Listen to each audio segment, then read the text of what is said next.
কেউ যখন নিজেকে মুসলিম বলে দাবি করে, তখন আল্লাহর কোন বিধান আসলে, আল্লাহর কোন আইন তার সামনে আসলে সেটা মানবো কি মানবো না এমন কথা বলার তার সুযোগ নাই, মানতেই তাকে হবে। আওয়াজ করে বলেন ঠিক কিনা?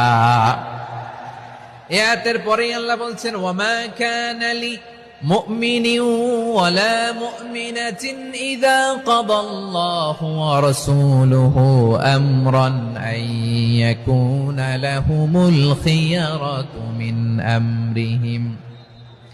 আল্লাহর পক্ষ থেকে কোন বিশ্বাসী নারী পুরুষের সামনে যখন কোন বিধান আসে, কোন আইন আসে, তখন সে আইন সে মানবে না এমন কোন অপশন তার নাই। মানলেও হবে, না মানলেও হবে, এমন কোন অপশন আছে নাকি বলেন? এমন কোন অপশন নাই। আল্লাহর আদেশ আসার সাথে সাথেই সেটার সামনে আমরা সারেন্ডার। ঠিক কিনা বলেন? আল্লাহর আদেশ আসলেই সারেন্ডার, আল্লাহর কথা আসলেই সারেন্ডার। এখানে আমার কথা চলবে? প্রিয় ময়মনসিংহবাসী, আওয়াজ করে বলেন, আল্লাহর আদেশের সামনে আমার নিজের কোনো ইচ্ছা আছে? আমার কোনো কথা আছে?